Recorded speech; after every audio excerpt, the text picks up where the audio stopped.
All right. Well, this is episode 1 of season 2, the Blueprint Tour. Here with Todd Burdge and Pete Price. Just met him today. And Common House in Richmond. the Common House in Richmond, episode 1. We're going to be talking about design today. We're Permit Zip on Kenny with Carter. And Little air horn with the foot. go to our website, check out the instant quote. You get some price online real quick. And we're going to be doing some cool load calc tools for you soon, so check that out. Keep an eye out. Anyhow, we are here to talk design generally with one of the coolest early prototyping podcasters, Mr. Todd Burdge himself. Well, I was for a hot second, and then you have just like blown by me. So for a minute there, I was the only engineer doing a podcast. And now I look at ours, just like, we don't have video. We don't have a pew pew in the intro.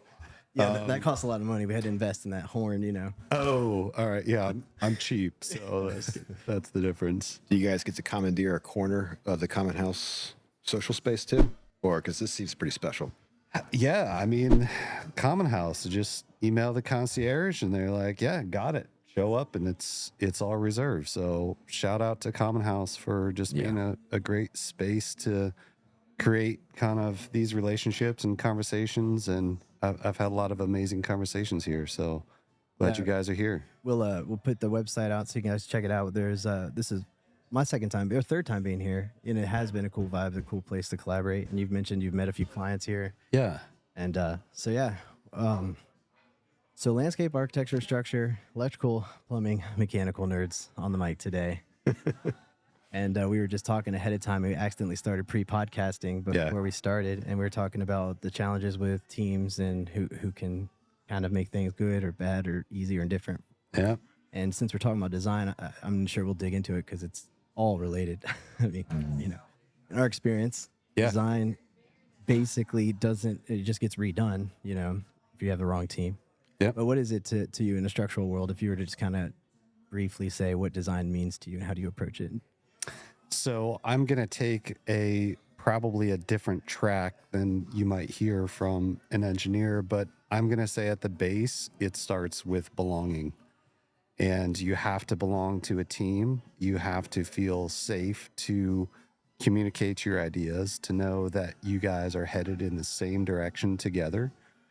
So I'm going to say it starts with belonging, and it all stems from there. And the best design teams that I've been on, the best projects, it just happens. And I'm reading this book, and he's got a great example. So there's a bridge building contest with popsicle sticks, you know, like you do as a kid. And they did the study where they teamed up kindergartners, and they faced off with MBAs and high-powered attorneys.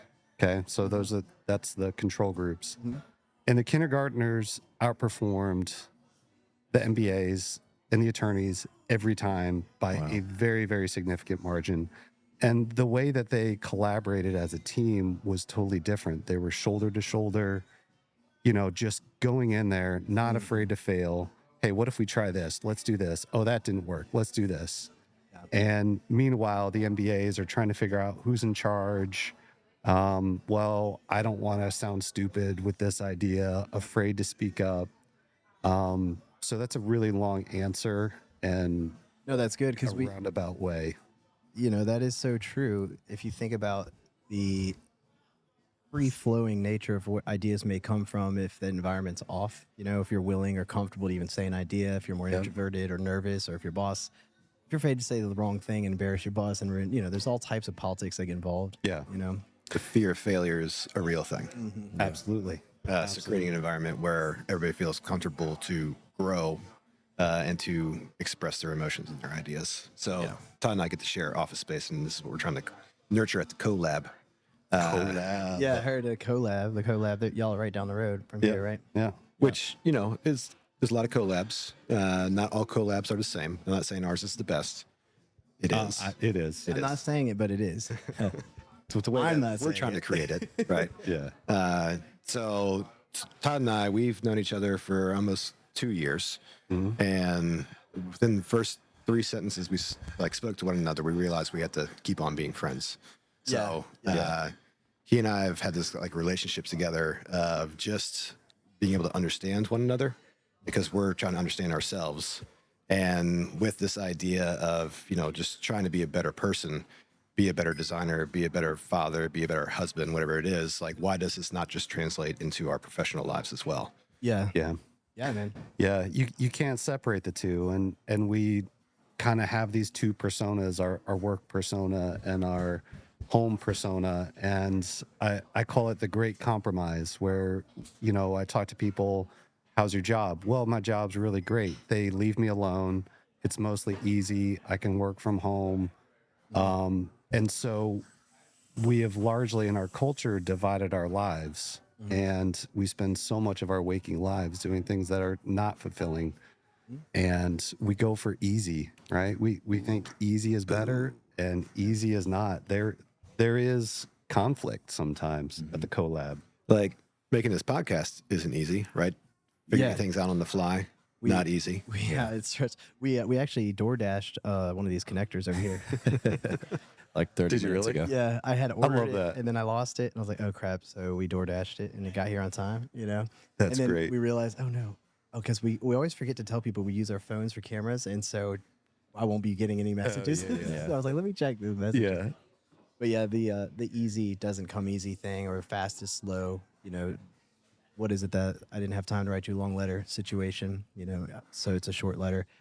Paradox in life, but so engineers, yeah, we like to think things could be made easy, but the same is true for design. If we talk design, if you look at a design and you think to yourself, I could have done that, chances are you couldn't have. It just looks so obvious because of the time and labor that went into making it look so obvious. Yeah. Is it similar for y'all in your design world? So with landscape architecture, it's, you know, I'm not going to say you guys don't have artistic flair in your yeah. design process. I've got metal I've ductwork. I've got flair. I'm about to get offended. I'll tell you right now. At least the way I approach it, right, there's 2 stages of how I see design, right? There's the brainstorming, creative spark, right, that creates the idea. And then, you know, there's potentially a break, right, in some firms where then the other half gets handed off to the production team. And that's where the idea is manifested, right, through drawings, and it's articulated into the way of like, this is how this idea becomes a physical form. To me, like, I think that's where the art really is, right?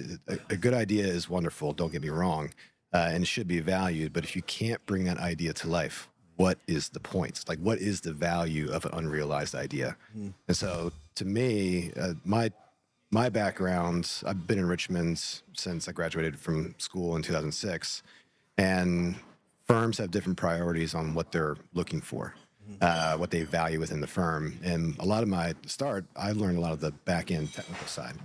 Beers are here. Beers are here. And so I learned a lot about materiality, right? And how things connect, and a lot of things about project management and construction.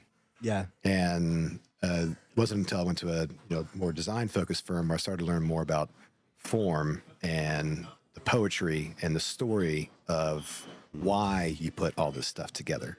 But marrying those 2 things together is what makes like design great.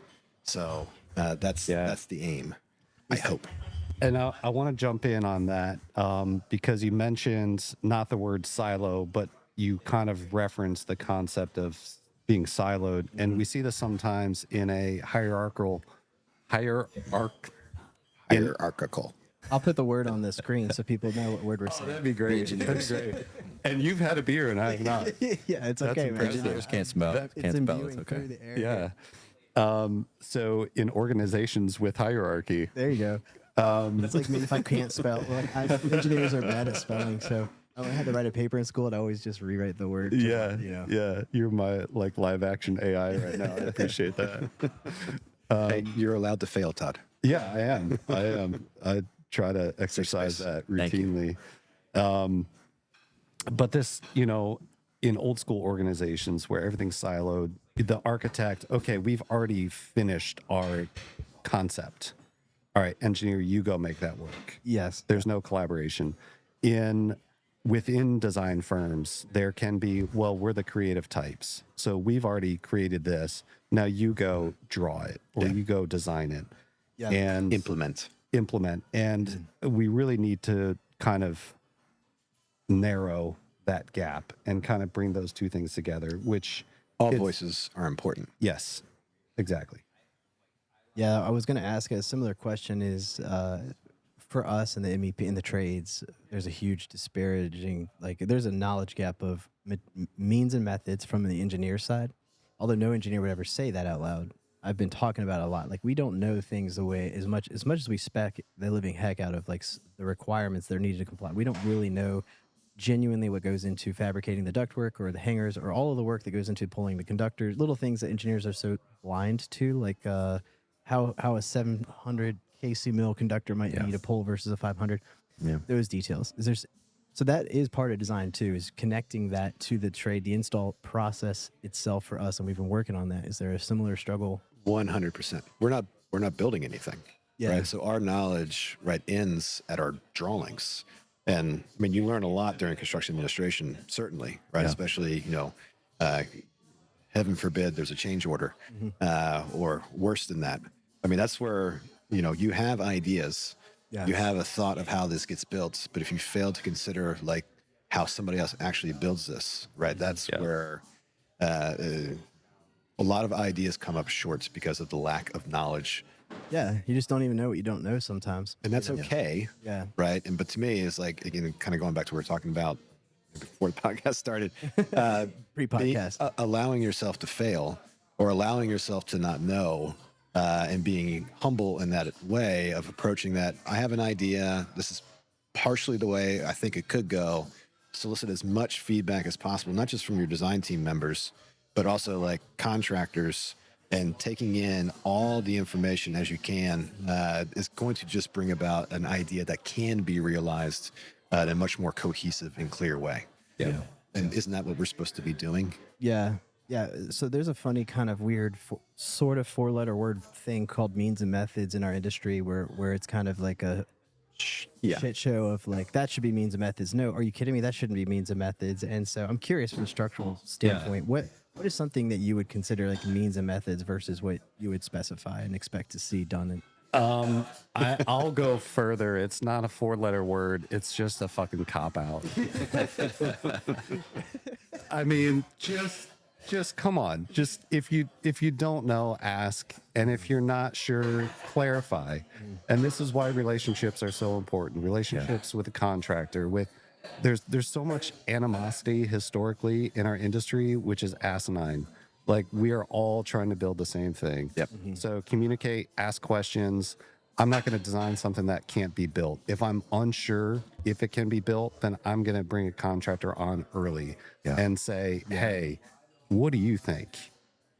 So where do you feel comfortable letting a contractor make decisions in the field versus needing to follow the spec strictly? Yeah. So I'm going to dodge and answer this question by saying it depends. Yeah, that's always the answer. And it depends on the contractor and it depends on my relationship with them. So if it's somebody that I know and trust and have worked with, and I know that they're, this is the letter of the law and the spirit of the law, right? Contracts really are just a summary of what we've all agreed to in spirit. Right. That is good.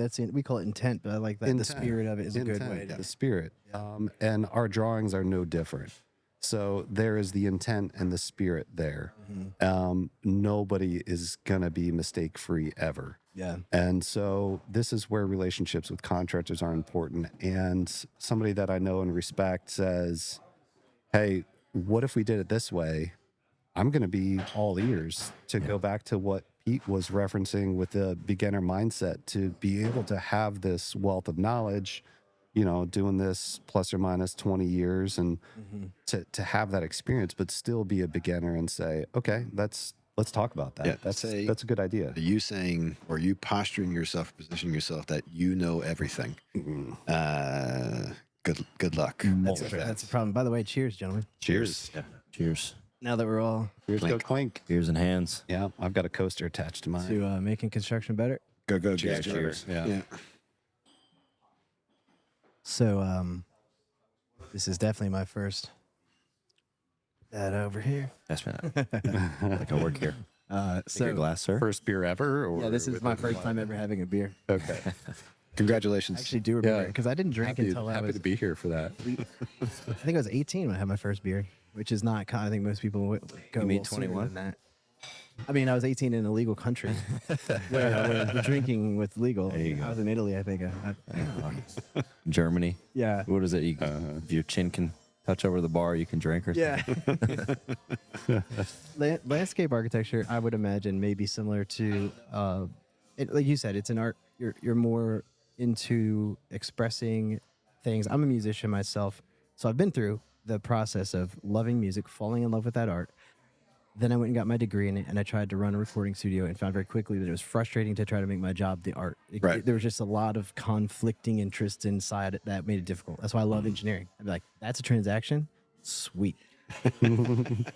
So what kind of challenges, I mean, when you're trying to express what you're trying to express, first of all, what is it that you try to express? And then what kind of challenges do you come into with budget or people doing things not per spec that you're trying to fight for? Do you get these LinkedIn questions where there's a question that comes up and it says, you're qualified to answer this question. My wife sent me this one that said, a client's vision doesn't agree with your vision. How do you resolve this issue? And I found this to be really funny because as if it should be just my vision. Yeah. Right. So there's always a compromise, right? And compromise could be a bad word, right, for some. But Yeah, depending on what you're compromising. sure, right? And you're not, integrity, ethics, all these things, right? Some things you can't compromise on. Yeah. But like, who are you really designing for? Like, what are you actually doing? So to me, I think that's actually the greatest part of my job is that I get to listen. I get to ask questions. And the way I explained this like a few years ago was a client comes to you with a box of problems.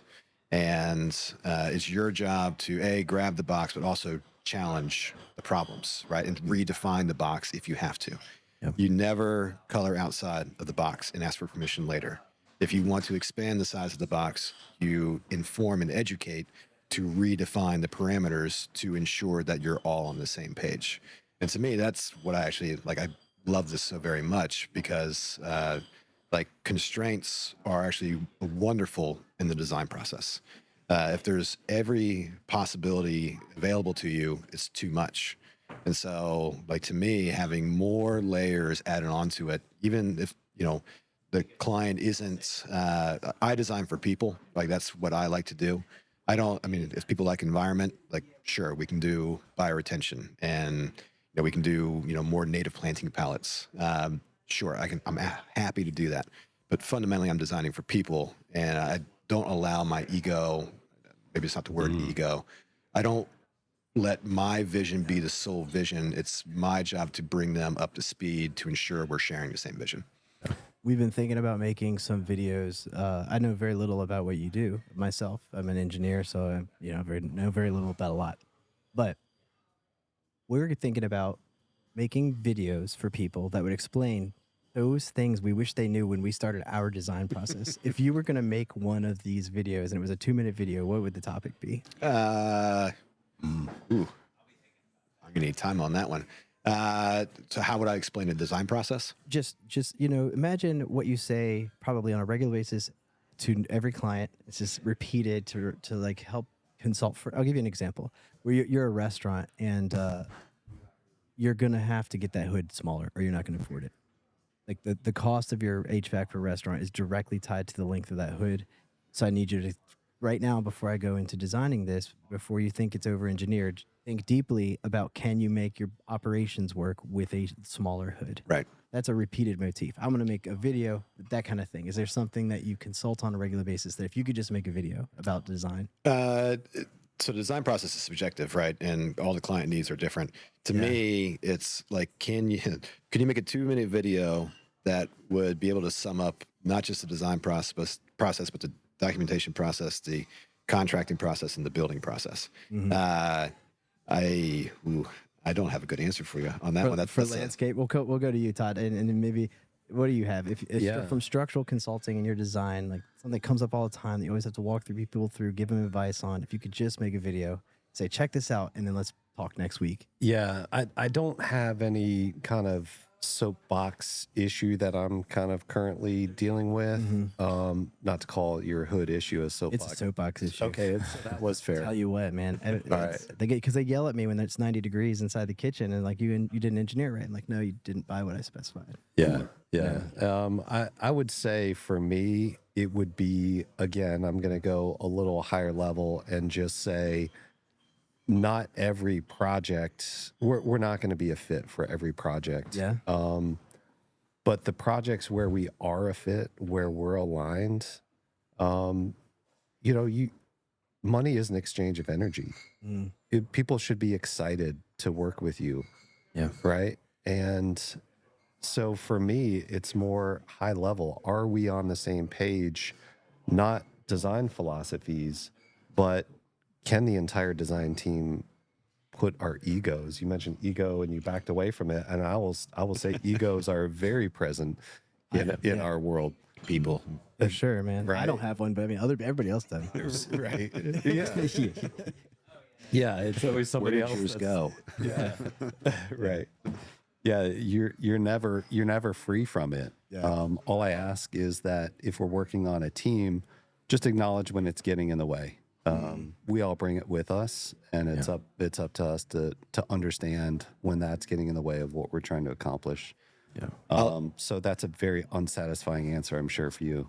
And I dodged that one pretty much. I can give you.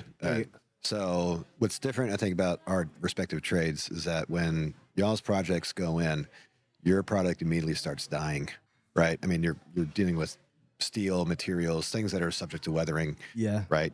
And just general maintenance issues that it's probably not going to be as good as it is after day one. Yeah. Landscape's complete opposite, right? At least from a planting perspective.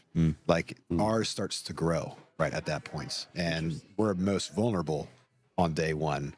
And it's not until year 2, 3, 4, 5 that you actually have like more resilient landscapes. So the question I really like to ask is, do you understand actually what this is going to take to nurture this like into reality?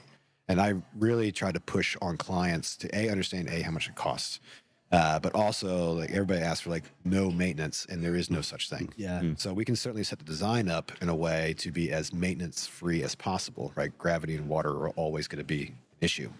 People will always be an issue. The sun will always be an issue. Yeah. But like, do you really understand like what this is going to take to bring this vision to life? Like over time, it's like raising a child. Which I have a 10-week-old at the house. So, Congrats. That's awesome. I like day drinking Yeah. Oh, no, man. You'll be all right. during work hours too. What kind of? I have to dig a little bit deeper just for folks that don't know landscape architecture. What is an example of some like that relatively low maintenance, decent cost like materials that you can specify for? So hardscape materials, right? I mean, you're looking at everybody likes the gravel look, right? You see like the beer gardens in Germany that has like the gravel, or you look out west and it all has that xeriscaping look where it's that nice manicured pea gravel, decomposed granite thing. I will immediately reject that outright. It does not work on the East Coast because we just get too much rain. So you have to constantly spot spray that and weed it over and over and over again. So again, this is like the understanding of growth and materials that to me is a piece, I'm not gonna say it's like missing, but the consideration of maintenance during the design process is not a priority to a lot of people. So again, you have different levels of finish, right? Much like you do for interior buildings. Yeah. And that's just for like hardscaping. And then of course you start to get to planting materials, right? Plants need different levels of care, right? You can have a fully cultivated garden like your Los Quinto Botanic Garden, but if you don't have an irrigation system, you have full southern exposure, you have to worry about salts, de-icing salts in public places. I mean, there's a lot of like nuanced environmental factors you have to consider, and like what energy do you have to take to put into this to ensure that you're raising this properly? See, that to me is a badass video because I wouldn't know anything going into landscape architecture, like having a landscape architect or a project where that was critical, and for me that any of that was a consideration. Yeah. That's the video, because it's just we say these things and we take for granted what knowledge we have that we you just riffed. Like, I was like, hell yeah, I'm getting like a free consulting session. But like there's a lot of knowledge there from our experience, and it's hard to like teach our employees what we know and have them become consultants in the same manner. But there's also just our clients and educating them. And there's that information. Man, I would never thought, like, it's not just cost, it's the maintenance, it's the upkeep. I would have eventually thought of it if I was told. Yeah. Or if you had time Yeah. or 18 years experience. It's like, okay. All that stuff. Yeah, I mean, shoot, that's wild, man. That's huge. How about on the structural side? I mean, I'm gonna change gears a little bit. Yeah. I feel like structural may be closer to electrical, cousins in the sense that you can lean on the code a lot more when things just have to go. So, with our engineers, our team, I train people. Look, if you can lean on the code, just tell them it's the code, because then you don't have to worry about charm, charisma, politics, everything, right? It is just code, so you can stop there. Is that true with structural like it is in electrical? It's almost everything is code for electrical. Yeah, a little bit. And within the code, so I'll just kind of talk about two major codes. The IBC, pretty much all buildings everywhere.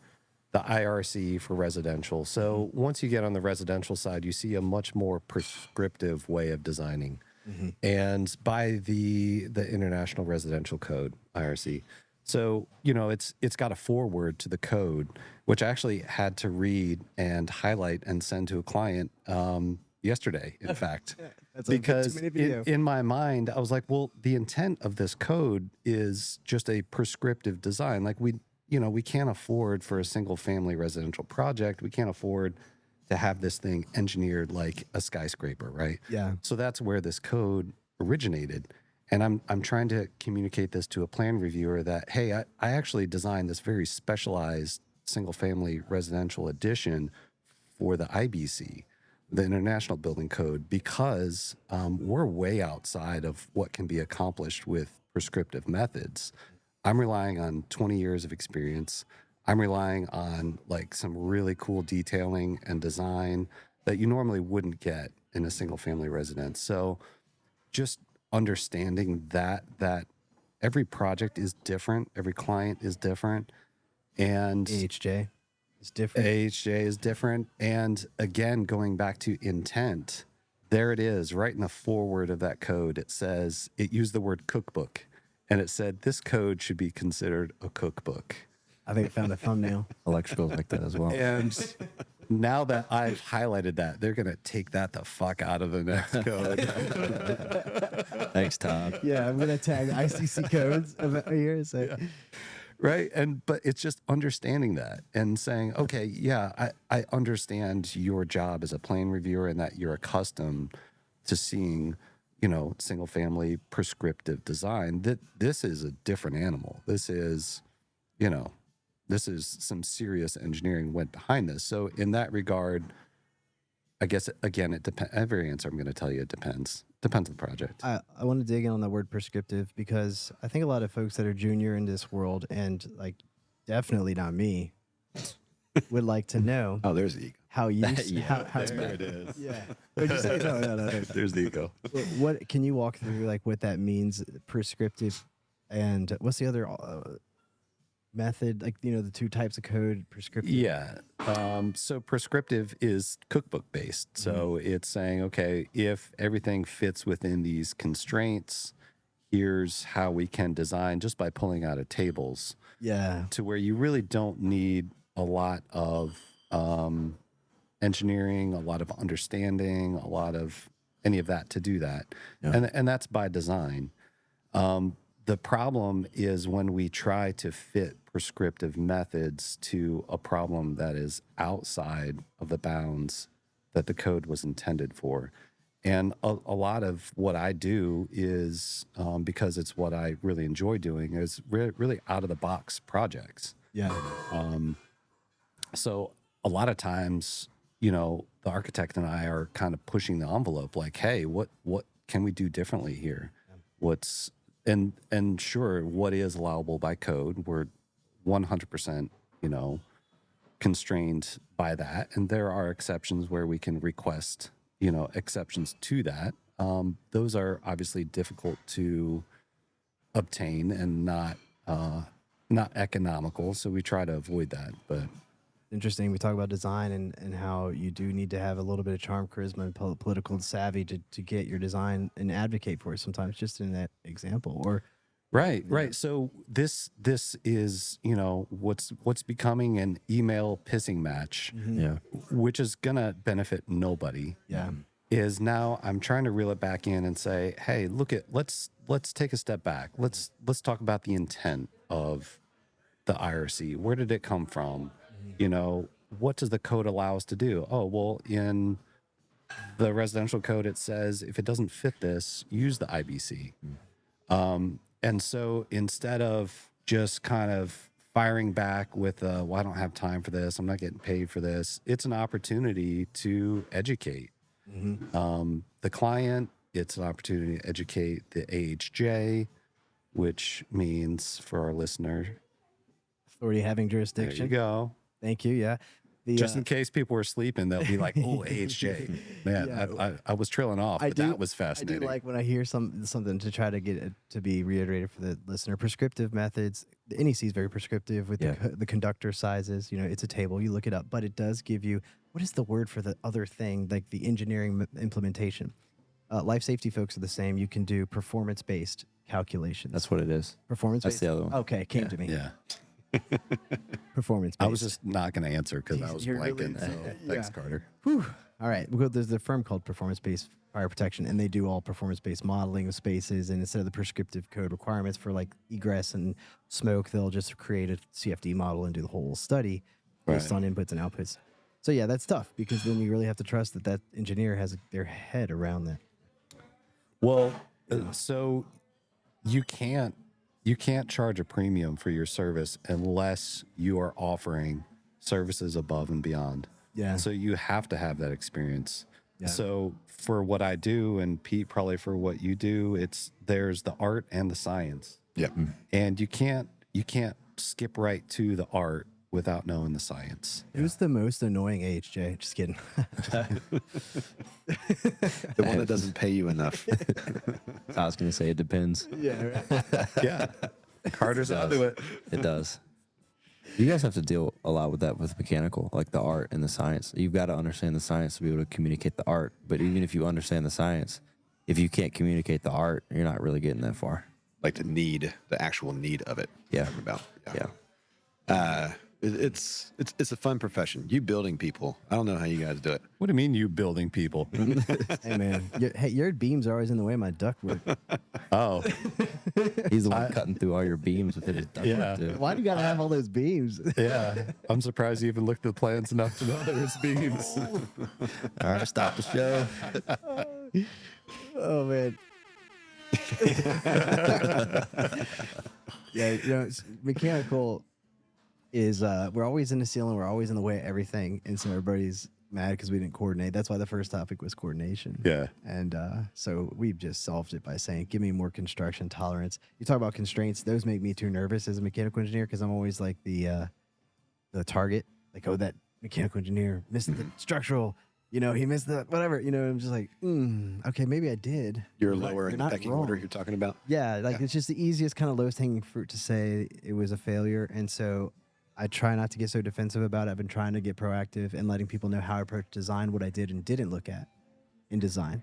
Yeah. And so for us, we ask for construction tolerance.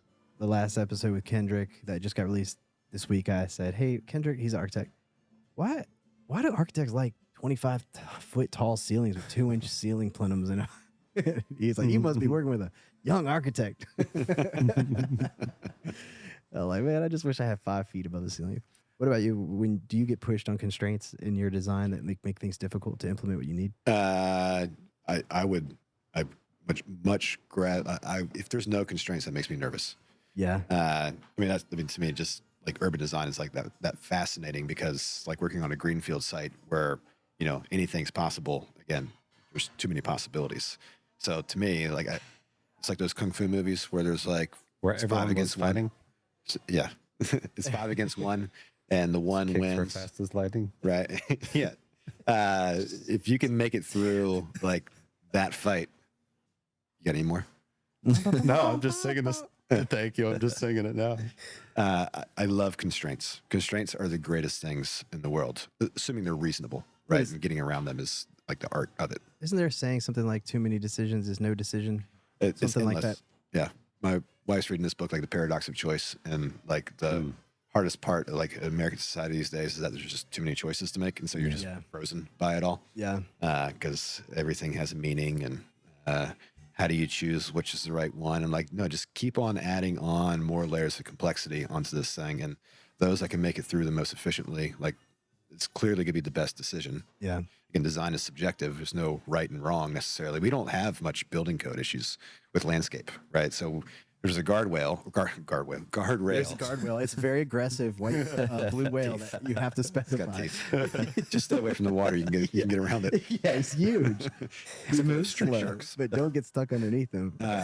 So like that's the only time that we really run into guardrails, building code issues is like steps, guardrails, and that's about it. ADA access. And ADA, but that's technically not building code. But other than that, like we are free and clear to, aside from a zoning ordinance, to do kind of whatever we want to do.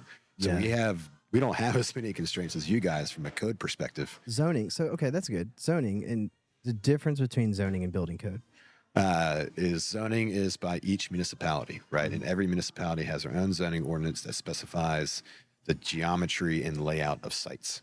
So, and what uses are allowed on each site as well, right? Based off the zoning ordinance and allowable uses, accessory uses, conditional uses, all these things. Yeah, that's a world that architects find themselves in the middle of both the building code and I feel bad that they have to know so much about so much. Yeah. It's crazy to me. But the zoning side of things is different per city, and it's also different per state what cities are able to do with zoning, because the authorities given to them in Virginia are through the definition of a city and whatever other things are there. Counties. Cities, counties, you know. Townships. Township, yeah. And each of them have their own authority to basically decide what type of thing can be built where, right? Correct. Yep. Except they can't tell you how to build it. That's the building code. Correct. Except for if the building code's silent, in Virginia at least, then they can tell you how to do it. So that's where we end up talking sewer and discharge of grease. And that's where we end up talking to zoning folks, because we have to coordinate with how do you want us to protect your sewer, because it's now outside of that building code. Right. But you're fully in the world of zoning. And As much as I can be. yeah. I mean, a lot of us, you know, in the design trade, we all wrestle over master planning, right? So like architects certainly need to know like zoning ordinances so they understand, you know, if there's density requirements or setback requirements or parking requirements, right? Everybody is kind of in the master planning world well versed in at least those structures. Is that the right word? What I find like most interesting, like the difference, at least in the master planning world, between architects, civil engineers, and landscape architects is like what they actually focus on. So architects, they're really good at the X and the Y, right? Of the, you know, you get a plan graphic out there and you can go and anybody can master plan a site with the X and the Y. But architects, and I say this, not all, some varying degree, do not understand the Z of topography. So you're saying architects don't understand it. All architects No. don't understand anything. You are about- saying that. Just to be clear, And My father's an architect and my sister's an architect. Oh, they know it. And I'm way smarter than them because I see the Z.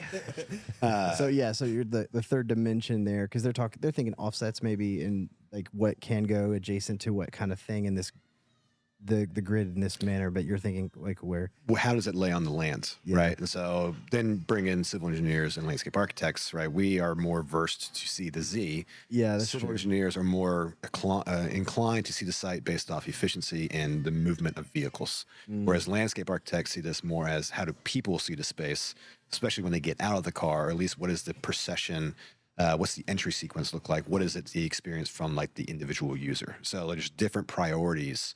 Generally speaking, landscape architects are always the best.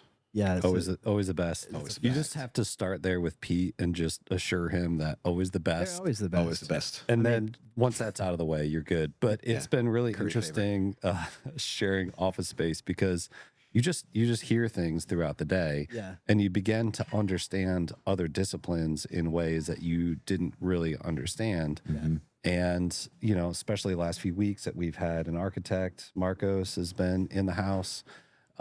It's been really great because now we have 3 different disciplines, and I he's want to say his nickname, but He's got several now. Several nicknames. Over the course of 2 weeks, he What's has. up, Marcos? What's up, Marcos? Shout out, Marcos. We can mention one of his nicknames. Sebastian. Sebastian. That's safe. Sebastian is the good cook. He's a great cook. Sebastian is a great cook. He's been bringing us in like soups. He made carrot soup, which I don't know if Marcos can cook, but Sebastian can definitely cook. But it's been great having an architect in the house, and now he's a part of these conversations, and we're getting his perspective on these things. And this is kind of the vision. We don't have to all do this in an office space, although the collab I think is a pretty great thing when done right. But just this idea of we're all understanding a little bit more of what the other person does instead of this is my sandbox. I don't know what's going on in your sandbox, but like get your Tonka truck over there. Yeah. It's the same argument with the contractor means and methods, right? The more overlap that you have with the people that are helping you build the idea into physical form, the more powerful and efficient that team will be. It's part of like learning what somebody else's strengths are, so you can understand like even who to ask what question to. Absolutely. Ooh, should we talk strength finders? Strength finders. Strength finder. Bow, bow, bow, bow, bow, bow. They're hard. All right, fine. Too far. I'll do it. Strength finders. And we're I was wondering if you guys could participate in a new segment for me. I call it Strength Finders. Yeah. It was totally Kenny's idea. This is totally my idea. We're here. So the way the game works is you talk about Strength Finders. Yeah. And then it ends at some point. Yeah. Right. That's the Right. segment. Right. That makes sense. So there are a whole slew of kind of personality tests and things like that. So you've got Enneagram, you've got Myers-Briggs. Yeah, classic. You've got DISC, you've got what's the color one? It's the one which Harry Potter or Hogwarts. Yeah, or even you've got the Slytherin. sorting hat. There's just all sorts of There's that one. Yeah. There's that one. I think I'm a Hufflepuff. Oh, Yeah, are you? I don't know. Okay. Let's move on. I only know Slytherin. That's all I know. What's All right. That's the bad one, all right, right? now for Yeah, we don't have any of those in the collab. Yeah. We don't have any of those in no the collab. Slytherin. Well, Just, yeah, Snape was aight. Hey, he turned out He to be ended up pretty good. He ended up being aight. Yeah, he was pretty good. Yeah. All right. Well, this is a good example of how an innocuous category, you're right, Carter. An innocuous category can be good or bad, right? So if there's 4 categories, we're all like, everyone's talking shit about this one category. It's a bad trait to have, right? So the thing I like about Strength Finders is there are no bad traits. These are all strengths. And you can leverage a strength a lot easier than you can trying to work on your weakest weakness. Yeah. Right? You're going to spend the rest of your life and you're going to hate trying to improve this one little thing. Yeah. Why don't we just acknowledge what we're good at, leverage that, surround ourselves with people with complementary strengths. And so we've all done strength finders. Well, almost all of us. Some of the new hires have not done it yet. It's done. We got to talk about it. Oh, it's done. All right, good. We're going to have a meeting hopefully this week. And we're all just going to sit down and talk about our strengths and what that means. And here's what I think I'm good at. And here's where I can really use help. Like, I'm a great ideas guy. Yeah. I probably need some help in executing some of that, or somebody to say, hey, that's a great idea. Also, have you considered maybe not doing that idea? Yeah. Right. And so there's all these things that we can really benefit from each other. Certainly, it's building confidence, right? And especially like being new in the profession, right? Do you guys remember that feeling of like coming out of school and all of a sudden you're in like an office environment and you're like, oh, like this is way different. Yeah. And like that feeling of being small. Yeah. And Where's the plug? immensity of like how far you have to go Yeah. to get there. Like it's nice to have like a few wins early on to like give you confidence to grow like into that person that you want to be, that you want to be, or hopefully can be at some point. Yeah. There's an external trust building and there's an internal trust building. So the external is the trust that you're building with this podcast. And that we're establishing by sitting around having a beer. And then there's the internal trust that's developed with wins. Right. So you've got a young engineer. Oh, okay, I can do that. All right, cool. Level up. I just developed this trust in myself. To me, self-belief is like such an important component to, I mean, especially a leadership role, right? I mean, who's going to follow you? Who can you lead? And like, what example do you set? And my theory, right? And Todd, I won't go into my full unified theory of people. Please do. No, not yet. That's a beer two conversation. That's triple crossing later. All right. So we all know we want to be the best versions of ourselves, right? If you had to poll anybody in America, right? Do you, at this moment moving forward, do you want your life to be as good, worse, or better?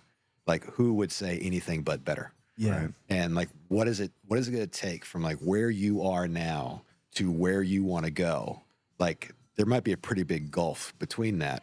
And if you're like petrified of where you are right now in your position, like that mountain could be huge. And instead of actually going after it, you might just go find another mountain to climb, which is fine. Yeah. But if you really want to climb that mountain, like you need some encouragement, right? Yeah. Somebody to believe in you to then potentially believe in yourself, or chicken or the egg, whichever one comes first. Like, I think that's what this whole society is set up for, is like, we have these goals and milestones for us to hit. And like, are there people along the way that's going to help us get there? Yeah. Cause what else are we going to do?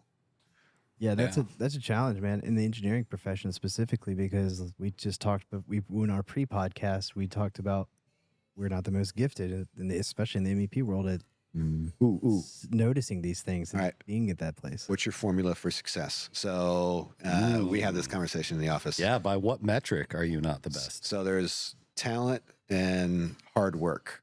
What do you think's more important in the And self belief. We added self. we added self-belief at the There's end. 3. But if you had to say what's more important, is talent or is hard work more important? That's kind of like our willingness Well, and it able. depends. Ooh. Like willing, if somebody's willing versus if somebody's Yeah. able. Yeah. Willingness and ableness. I feel like kind of Able both. is talent, Yeah. and willingness ableness. is hard Yeah. work. Yeah, exactly. Which one's more important? I think the hard work, I agree. or the hard work, the willingness. Yeah. But Well- at the same time, if you have no ability, Yeah, true. I've transmorphed your words, but without ability, even with as much hard work as You you got to can, have a baseline ability. Sure. that one sucks. You can that have one's the hardest. ability, but if you have no hard work, that's just like a lost cause. But we totally commandeered your question. Let's go back to your words. So you're saying that, like, could there be a great Amish electrical engineer?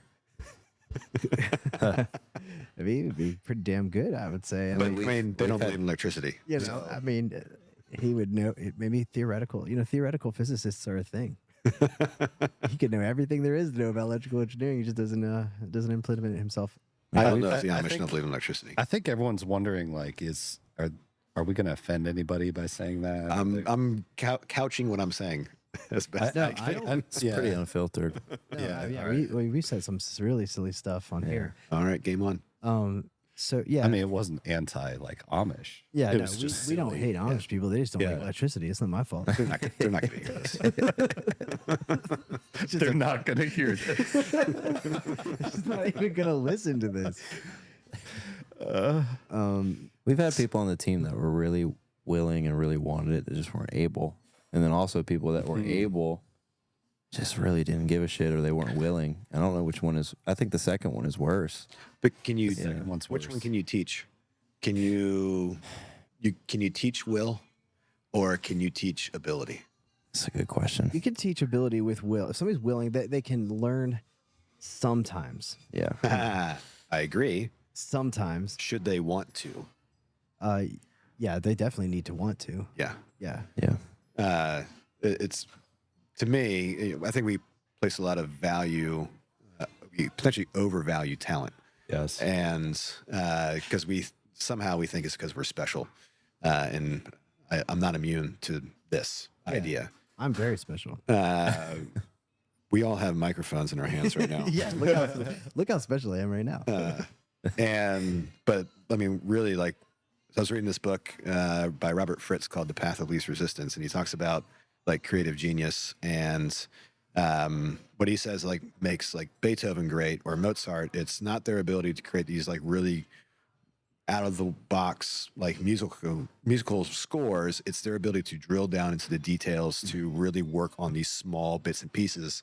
And so in mass or in summary, this work of art is actually monumental because of their ability to just focus on small things, Yeah. one piece at a time. And that's a diligence, hard work, earning something factor that certainly need talent for that. Yeah. But I play golf. And so when I was growing up, Tiger Woods was like the greatest inspiration for me.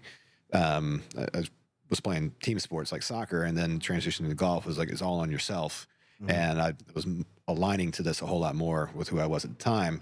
And Tiger Woods would not be the greatest golfer of all time if you couldn't make clutch putts, or you couldn't hit those like shots around the green under, that Nike commercial, right? He's at the Masters, right? And he's chipping off the green of 18th, and he chips it up the slope, and it goes down, and it's just hanging on the corner and it falls in, and there's celebration. It gives me goosebumps just thinking about it each time. But that's talent, but he had to work so hard over and over and over again to practice these routines. Yeah. And like the level, like to me, like discipline, right, is like the overlooked value, and talent is overappreciated. It's overappreciated, and as a society, we want to look at like the freak athlete, or man, they're just so brilliant, or this guy is just so physically gifted. And that is true sometimes, but we focus on that because the thing we don't want to focus on is the amount of hard work that got that person there. Yeah. And what does that mean for me? If that person got there through hard work, it kind of shines a light on where I am. And maybe I'm not working hard enough and dedicating myself enough to be what I could be. And Angela Duckworth has a great book called Grit. And she talks a lot about this in this book. Also a great little section on purpose and how that's really discovered through dedicating yourself to something. Yeah. And you find that purpose along the way. And I really value the younger generation's emphasis on finding that purpose. And I want to create that in my business. And I will encourage everyone to find that. And I will also encourage young people to dedicate themselves to something to find that purpose along the way. Are you proud of y'all's accomplishments? I mean, of what y'all have created? I mean, hell yeah. I mean, shit, we've worked our asses off. The team has worked their asses off. Who's decided to stay in light of me saying last year, as much as you guys have been working really hard and long hours and overtime, you're still bad engineers. Right. I had to say it, because I had somebody tell me at the time, Will, I think the jurisdiction, the AHJ, we all learned this new vocabulary word is Philadelphia, because the name of the street was Philadelphia Street. Mm-hmm. And these are the engineers that were my team. And I'm just like, guys, I care about you all, but I cannot be on a team like that.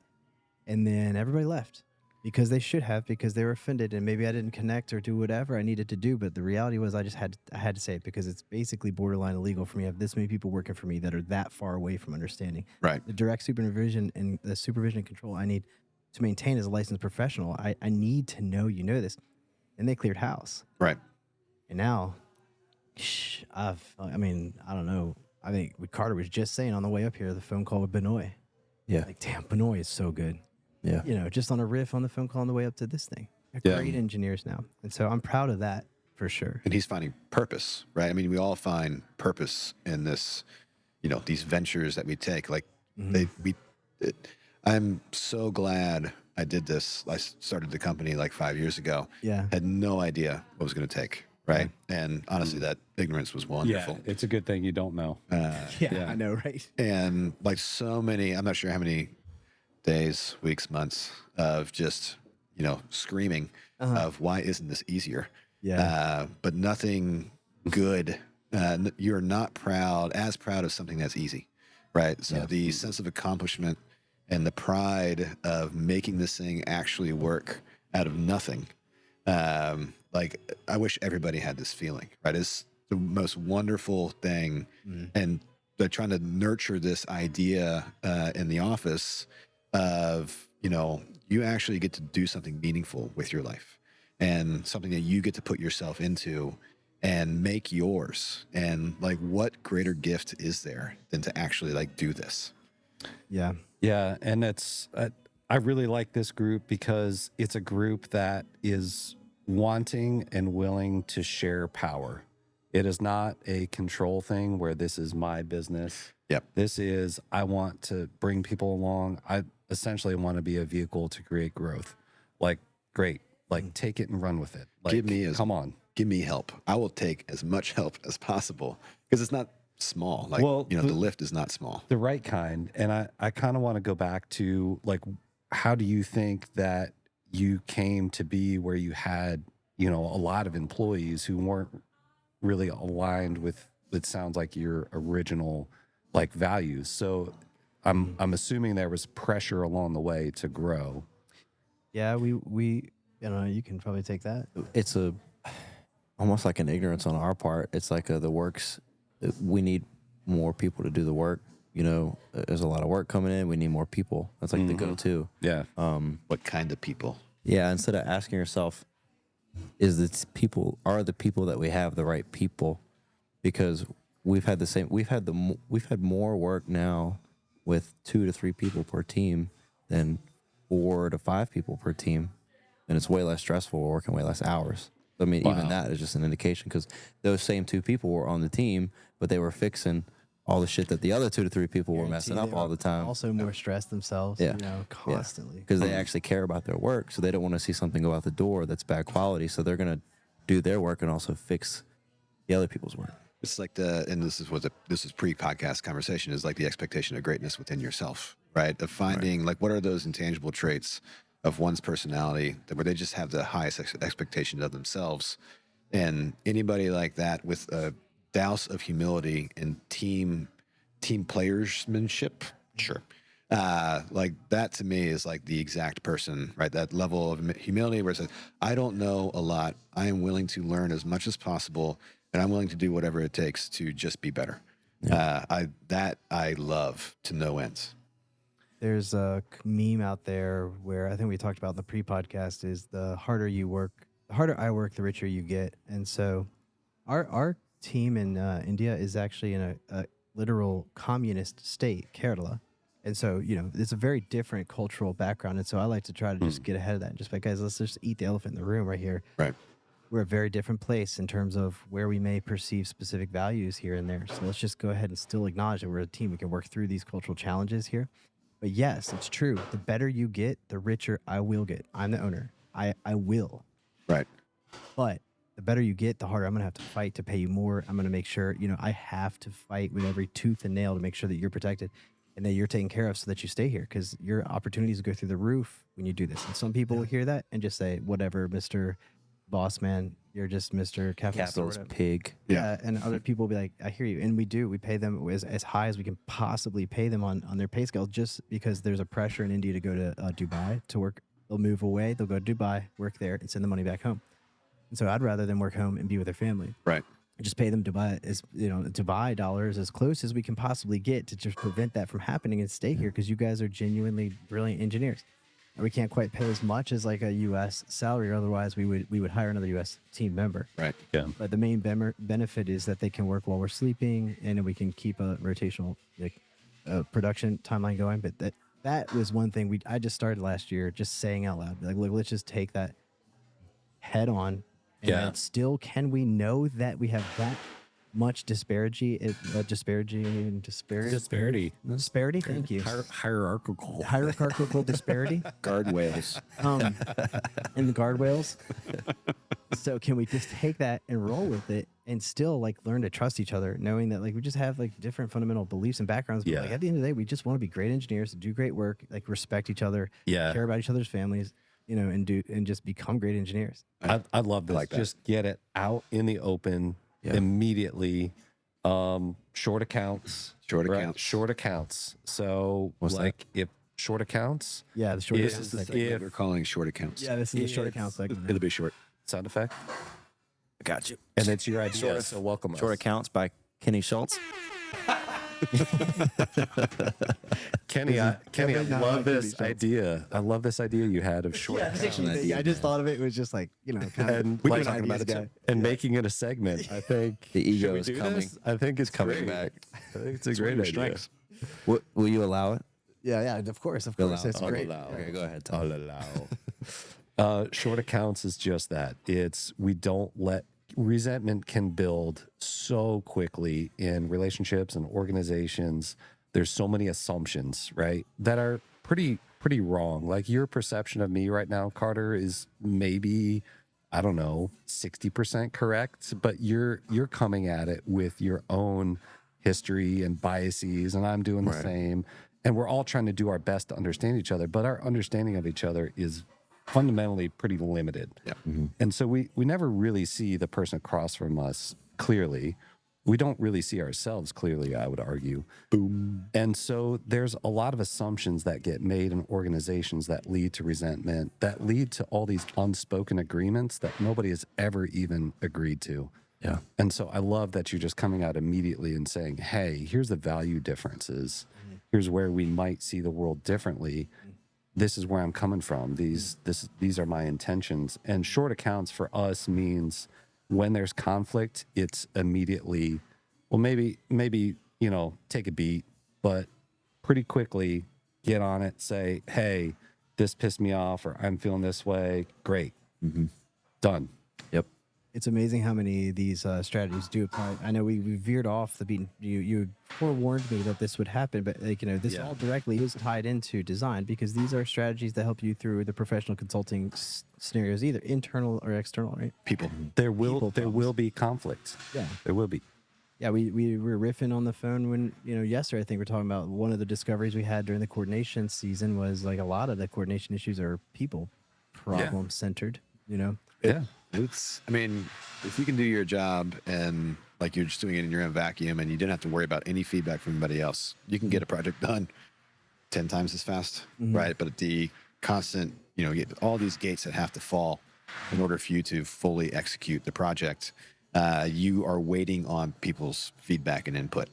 So, I would venture to say more than half of our job is just dealing with people. Yeah. And especially like in the design world, with the art side, right? We're trying to connect people's emotions. Yeah. And that's definitely like people. It's amazing how it's not as cut and dry as like building code. Maybe it is for some projects, but I don't really like those projects very much, quite frankly. Any project that doesn't deal with people, I kind of get, I lose interest. Even my building code issue right now with this plan reviewer, it's like he's emotionally invested. Like this is I'm assuming, so maybe I'm wrong, but there's a bit of an ego there. Like, hey, I know my job. I know this. You're wrong.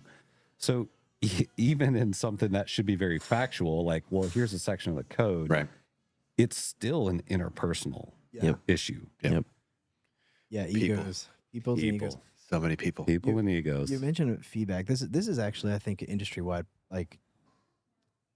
problem, and it's the rate of feedback, because part of learning is getting feedback, rapid feedback, and for us, I can't speak for you, but ours usually comes rapid. Yeah, ours comes in the form of an RFI, aka change order. So we don't hear about a project for months, years, I don't know, and then suddenly it's a change order. That's the first level of feedback that I'll get after having drawn something. God knows how many projects I've drawn the same way that maybe have the same problem. Yeah. Software developers don't have the same problem, because if you try to write an application and it doesn't compile, you immediately know.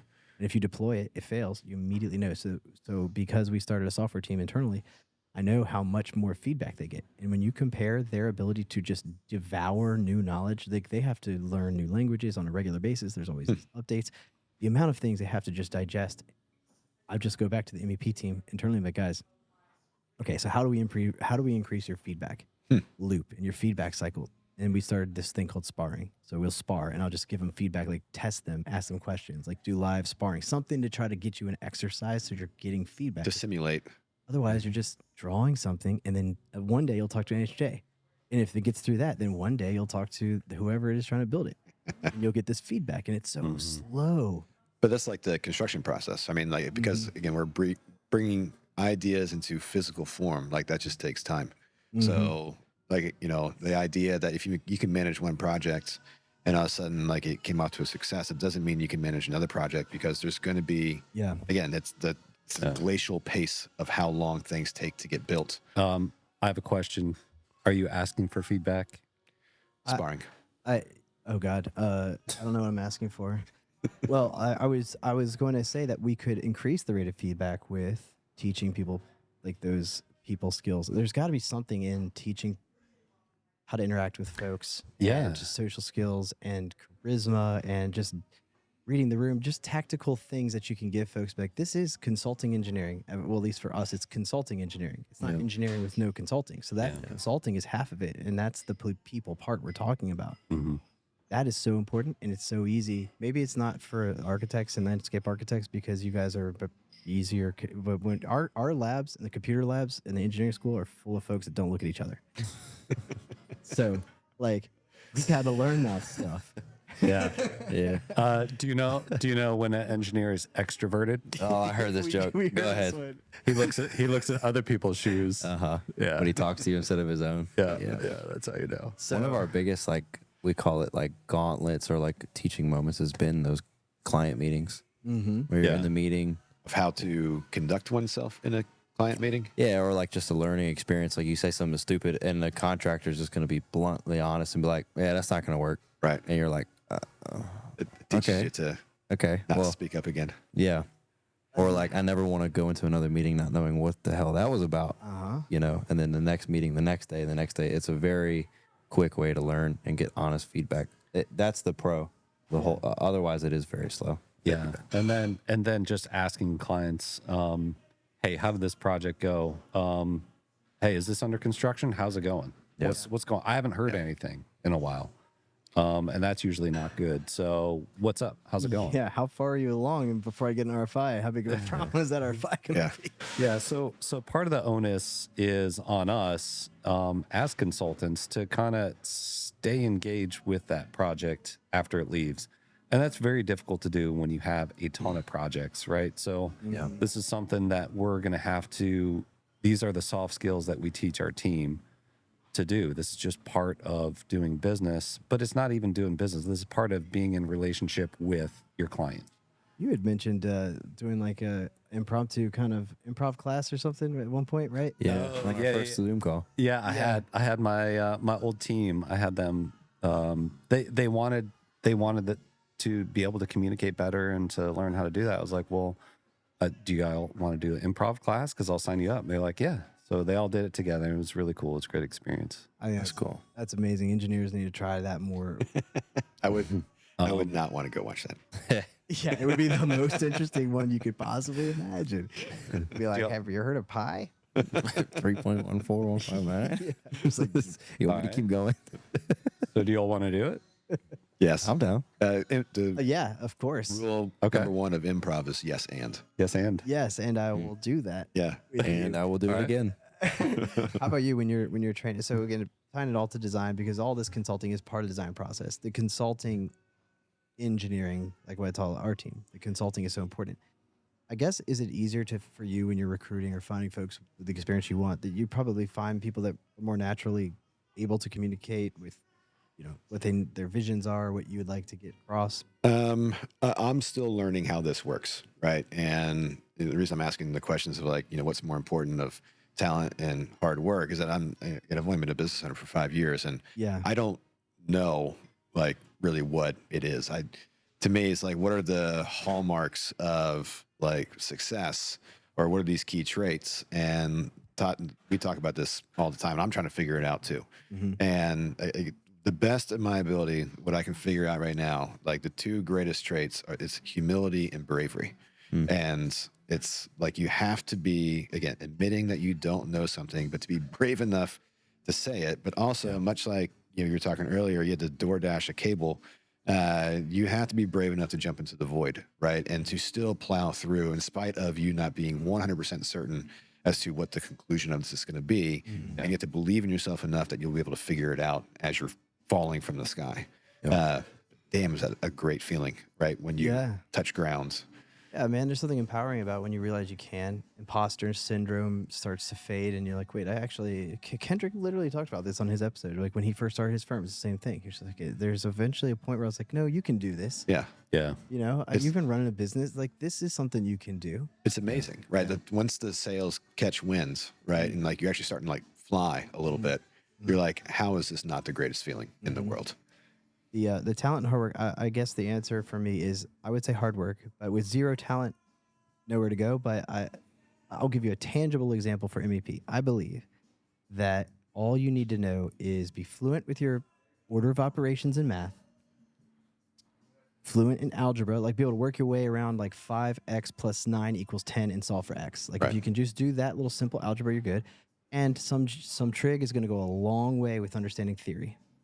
Just some like understanding trig. And if you can learn trig, that's fine. But those basic mathematical operations, the order of operations and algebra, if you have at least that baseline aptitude, then I think you can be an engineer. Yeah. I think what makes a great like designer on the artistic side is the ability to create a story. Right. So that's the one thing I'm really starting to learn is like, this is the people part of like what I do. It's creating a story that allows for them to connect to like the meaning of design. And that to me is like one of the best parts of my job is like, we certainly have formulaic idea. I mean, we have rise over run, right, for slope and things like that when you're like doing like documentation, but the selling of an idea, the creation of an idea wrapped around story and the meaning of story, that takes a while. And actually, so my dad, architect, and when we were growing up, we were all sitting at the dinner table, and it's now manifested to where I have now 3 kids. My brother has 2 girls, and we have dinner at my parents' house every Wednesday. And so it's a long rectangular table, and there's at least 4 conversations going on at once. And Todd's been over a bunch, and it's just constant chatter. It's like a forum of which you learn how to tell a story.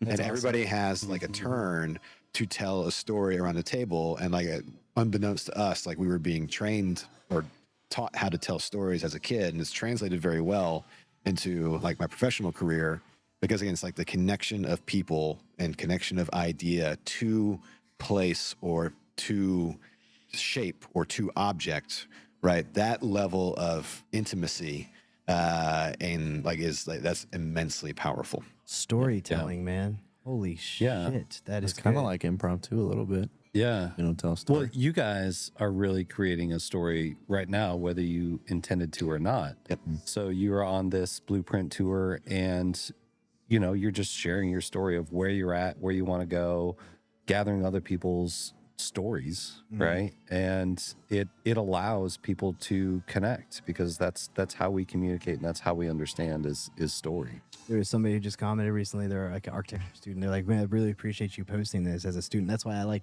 for you to dig into some of these words that we take for granted, because folks are like, man, what is that? What is authority having jurisdiction or the prescriptive methods? Storytelling is huge. Words tell, stories sell. Yeah. That is huge. I feel like we need to really tune in on that, because that's just, if you can give somebody a story of what's happening or what's about to unfold with the decisions you're responsible for, consulting that you're responsible for, they will understand and appreciate it. They can see themselves as a character. And you're on the front end of kind of creating a story a lot in some of your projects. For consulting engineers who are kind of on the tail end of that, this is why it's so important to be connected to your clients and to the owners and to contractors, the entire design team, because this is all part of the story. So my best clients, the way that they will bring a project to me is, I had a client say, you know what, I've got a project I think you'd be great for. The owner is a cyclist. I think you guys would really get along. I just thought of you on this project. You want to work on it? Yes. And so now there's this story and belonging all down the way. And Shared vision. And when Drew is helping me create drawings, it's not just, well, he's just working on drawings for something. He's connected to the story of what he's building. And I think that's very important too, to keep connected to the story in each project. Yeah. That's huge. When we started PermaZip, our whole mission is to make make engineers accessible to small projects. And so when I first started, it was all transaction. Can I just scale this with transaction? And I'm finding that it's unescapable, that the story has to be a part of it, and you just need talented consultants, no matter what, just people that are willing to commit to that. Because engineers, by the way, don't want to do small projects. They want to do the next freaking 50-story, whatever the hell. So that's a recruiting challenge. But here at PermaZip, we try to deal with that culturally the podcast, talking about things and just saying like, yeah, it seems simple, but it's really not. We're learning some Yeah. very valuable and focusing on very valuable storytelling, communication, charisma, consulting tactics that you may not get at a larger firm doing bigger stuff. You're stuck Yeah. behind a desk and you basically don't exist. Yeah. Anything other than a calculator. So the number one question I got my first year in business is people would say, what type of project are you looking for? Yeah. And everyone was always not satisfied with my answer, not because I said it depends, Carter, But it's a good answer. but it is a good True. It's answer. basically always true. Actually, it is. I did say it depends. I said it depends on the client. I said, Yeah. you know, I've been doing this 23 years. I've worked on really large stuff and worked on really small stuff. Yeah. And what's important for me is who I'm working with and how we're connecting and working together. And so, you know, and that's brought projects of all size, large and small. And starting off definitely small, but those small projects don't feel like, oh, well, this is just a small project. No, I'm connected to the owner, to the vision, to the client. And so that's where story is really powerful. That's why people value like historic objects, is the story behind it. Yeah. The meaning. Yeah, the meaning behind it, the story. What is it about? Yeah. Relationships are important for that same reason. We were, one of the stories I was really proud of creating. So we were doing the Hardywood West Creek project, and this was 8 years ago. And my dad was the architect, and we were the landscape architects on that. And it was a competition of sorts. And the idea was, how would we structure this site in a way to reinforce like the Hardywood brands? And have you guys been out there? Yeah. It's a beautiful piece of property, right? And they have this natural amphitheater that runs right along the Tuckahoe Creek, this beautiful ridge and saddle, and like just one of the most like wonderful pieces of property. And whenever you go to like a vineyard, right? Whenever you go to the tasting room, you're always driving through the fields, right? You see Yeah. all the grapes. Yeah. None of that happens at a brewery, right? Because for the most part, breweries are looking for in city areas, light industrial for a lot of square footage at no cost. And Hardywood came in and essentially like changed like Richmond fundamentally, right? Yeah. With how they introduced some legislation that allowed it used to be that breweries had to have like 50% of their sales through restaurants. That's right. And there's a special bill that I think the owners of Hardywood, and I think maybe the guy, Mark, or what his name, Star Hill, had helped untether this thing. And so, right, they started Hardywood on Ownby, and like the party was in the front, right? It was such a cool place. Like a mullet. It's a reverse Party in the front, man. reverse mullet. we designed that place.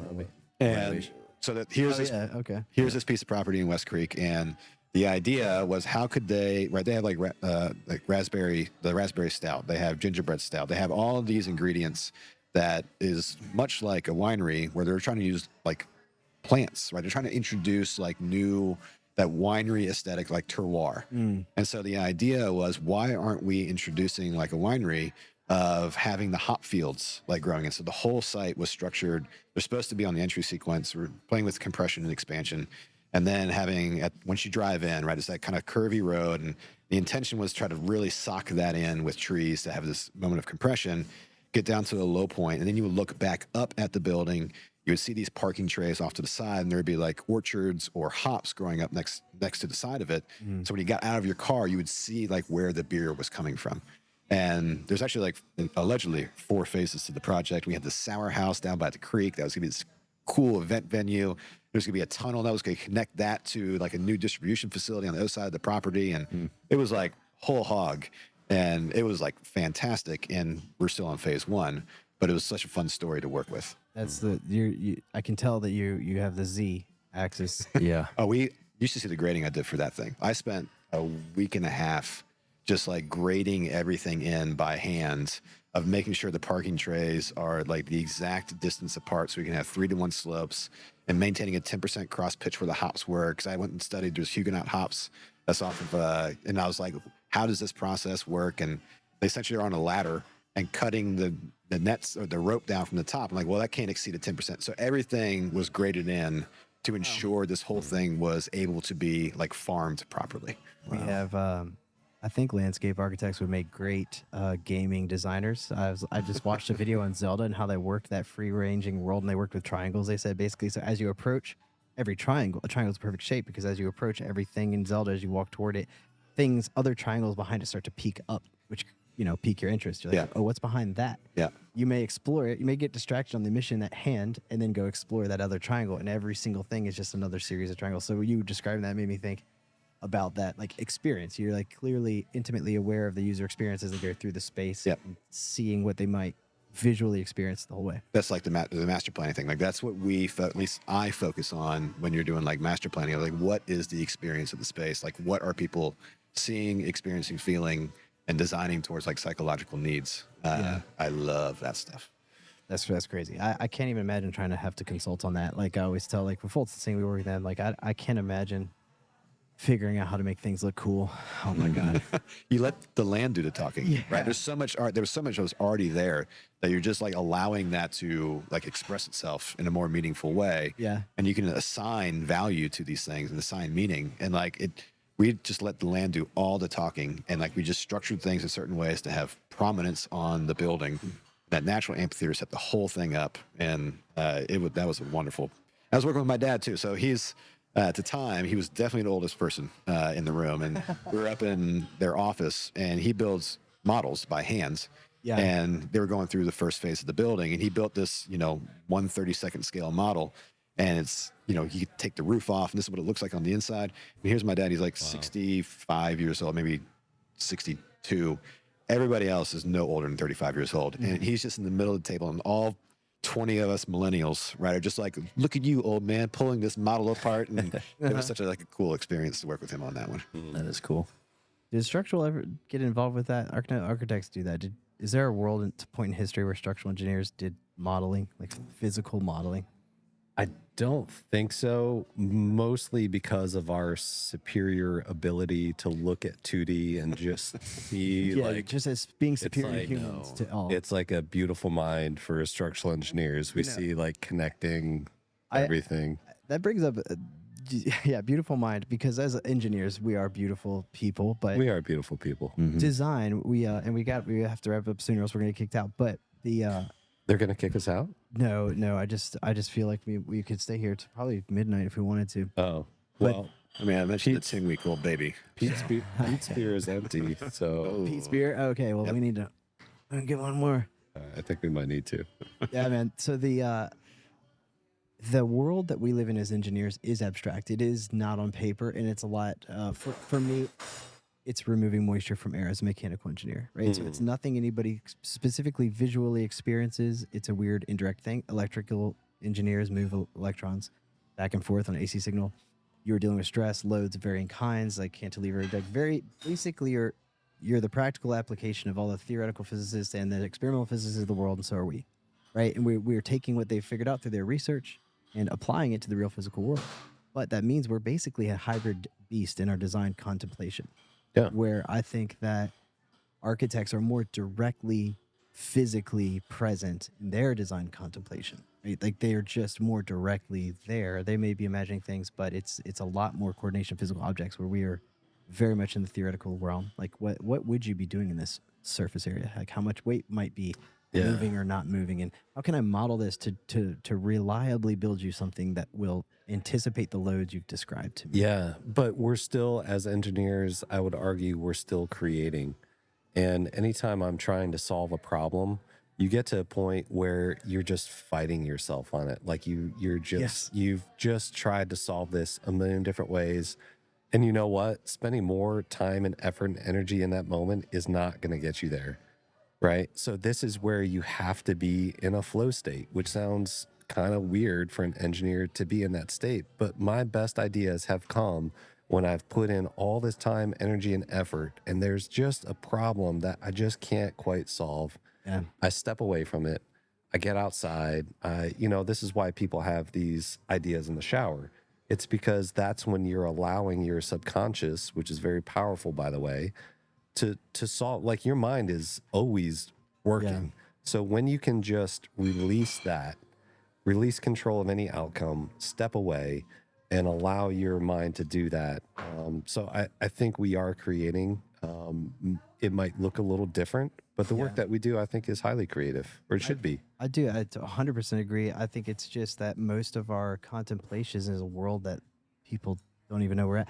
Well, like for example, I'll give a progress set. Well, we've done a shitty job of communicating it, Yes. which is what we're trying to change here. Yeah, like my progress set might be a couple like sentences, but I've sat and thought about it in that other world of like Yeah. consulting questions. And I know you know everybody goes through the consulting process, but I'm more in this weird model, and then my end result has to turn into something physical. At least this is for mechanical, and it's like, hey, a unit roughly here in a line. Yeah. Right. But like to most other people, that line is the most important thing. Like, how big is that line? I'm like, I don't know. I just spent 9 hours thinking about that nothing else. Like that line is almost nothing about what I thought about. Like there will be a line right roughly here, and this is kind of how I want to distribute the system. But everything I thought about had to do nothing with that little line and square that I drew, which may be different for structural, but mechanical is very much that way. So we get caught in this. Like what our design is to the outward world is sizing ductwork, basically. It boils down to that, but that's very much like 5% of our effort of the engineering effort. For Well, people think we just do planting plans. yeah, so So- that's Yeah. good. So like, walk me through that. So what is that? Like what would people perceive you if it was a meme? Like they think you do versus what you actually. I've had actually some funny. You know what a landscape architect is? And they're like, is that one of those people who cut like bushes into dolphins? Yeah, yeah. You got like, no, what do you own a bunch of lawnmowers? They cut them in guardrails. That's good. Screw you.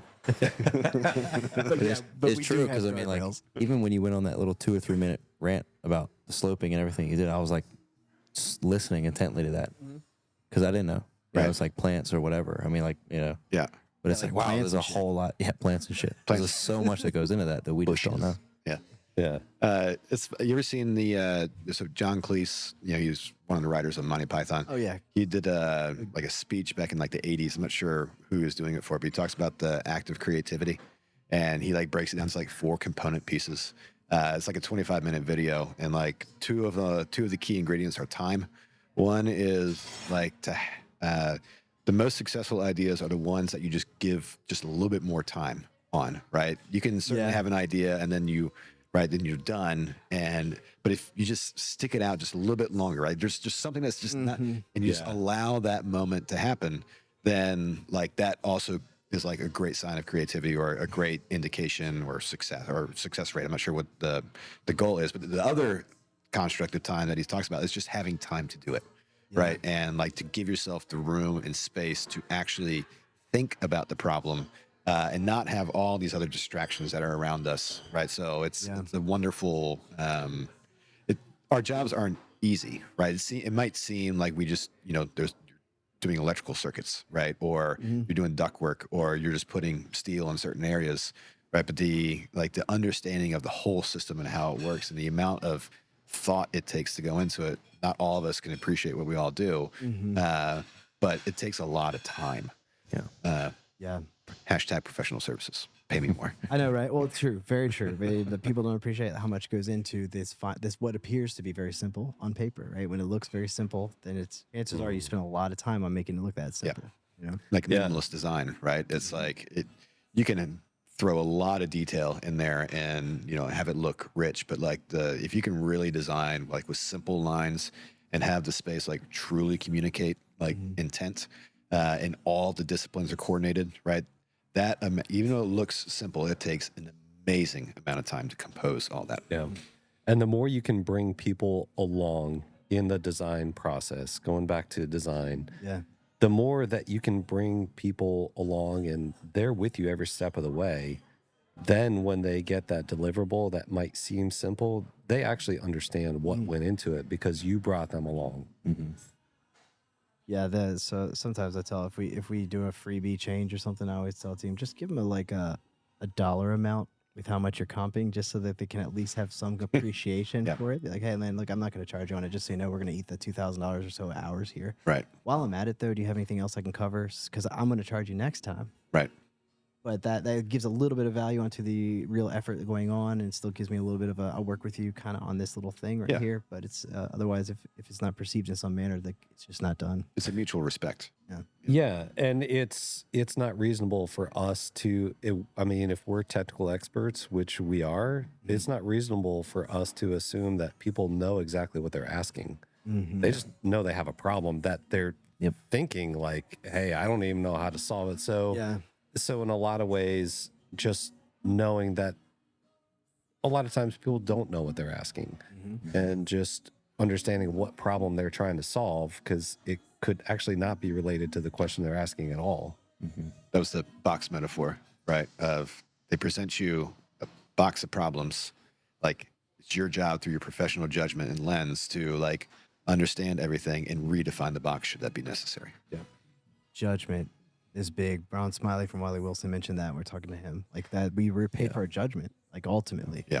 You know, it's the most valuable thing we can offer in all of our years of experience is the judgment to help, it's ultimately their decision, but our judgment is so valuable to somebody. Because you're weighing the balance of all the constraints or the issues at hand, right? A judge is listening to both sides, right, of it and making the best judicious decision, right, moving forward to best understand how to like move forward with that balance. Yeah. Yeah. The engineer in us wants to go through every technical possibility. Yeah. You could do it this way if you have the space, but you could do it this way if you have the money, or blah, blah, blah, blah, blah, blah.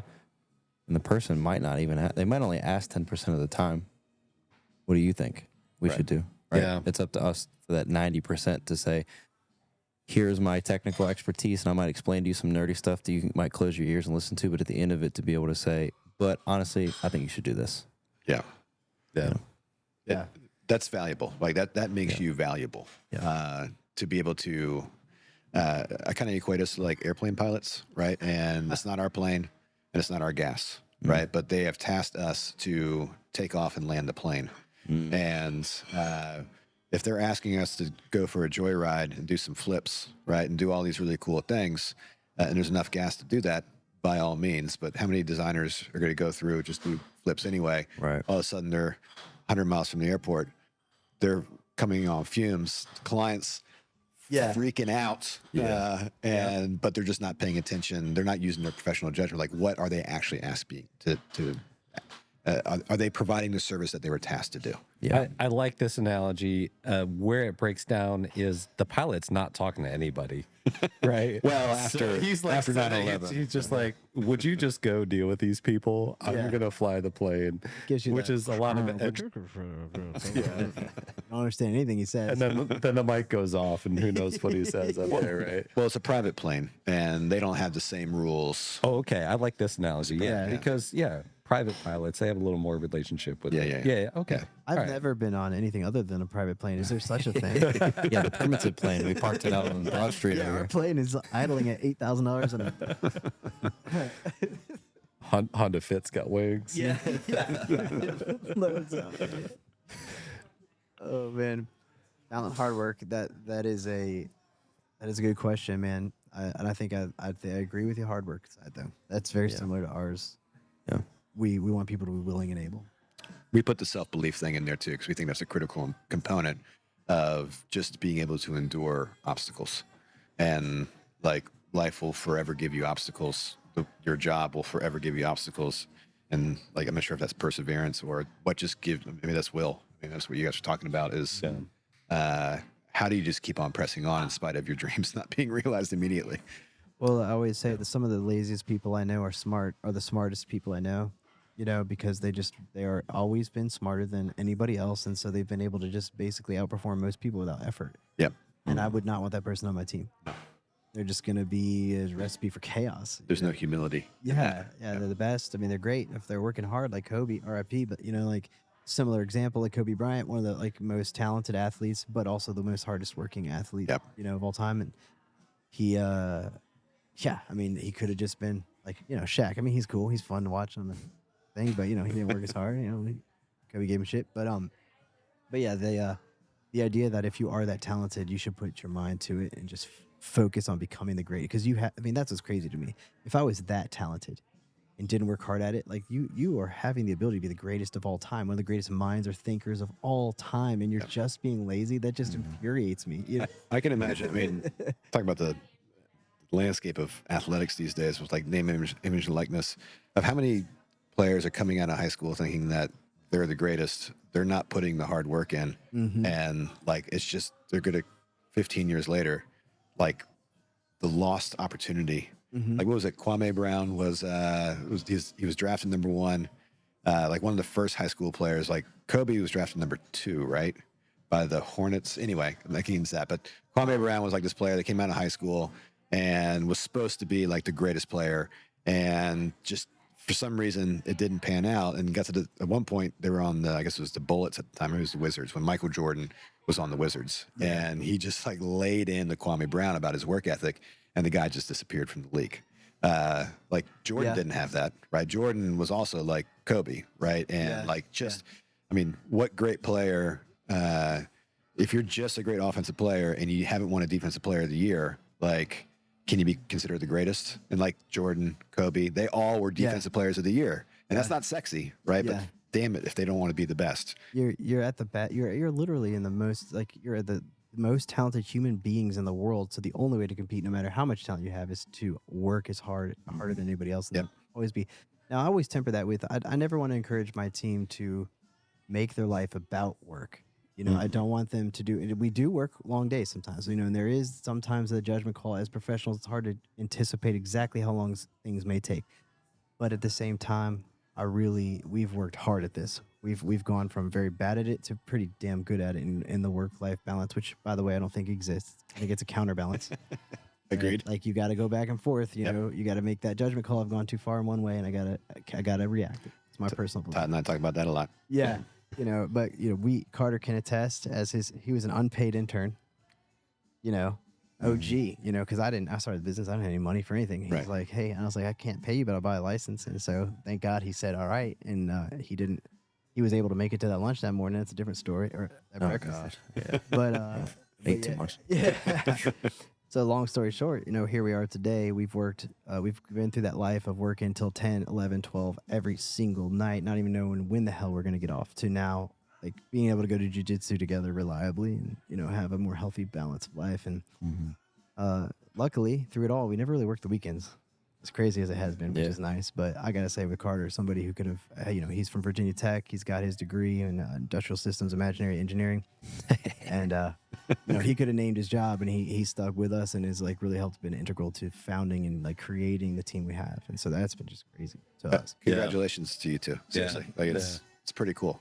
The right people make all the difference, right? Yeah, man. It's wild. It feels the same way. You know, I would say Benoit, Midun, Praveen, Heron, the whole everybody with us Lucky right now Seven. is like that. We've been out there in Kochi in India, you know, driving through the city streets and on the motorcycles with them. Do I still have the invite this year? Of course. Yeah. We still got to figure that out, by the way. Yeah. So Kochi team, if you're watching this, Todd, the first time I met you, I said, you coming to India? And you said, hell yeah. Yeah. So we will. I don't know if that was a legitimate invite or not. 100% I is. took it that way. Yeah, it is. I'm going. It is. We just got to figure out the dates ourselves. We got to get the Kentucky That's all right. flights booked. Yeah, you can blow me off. It's okay. No, we haven't I even did booked the commit pretty Airbnb yet. quick.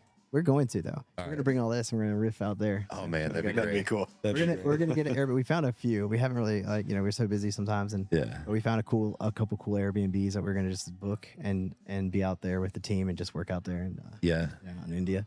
Yeah. I got to get my business visa renewed though, and I think you do too. I gotta check mine. Yeah. You got to get a business visa, by the way. Oh, I do. Yeah, All right. to do there because it would be otherwise it's a tourist visa and you can't conduct any official business. So it's easy to get.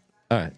It's a different world, different podcast. How to 2-minute video, how to, like, travel to India. Yeah. All right. But yeah, this has been an awesome conversation. We could have stayed for a lot longer, but Pete, Todd, we'll put the website link up here. This is our first episode about design, and I think we dug into the right places that need to be dug into. See you all next time. Thank you guys. Cool. It's been a lot of fun. Yep. Thanks, y'all.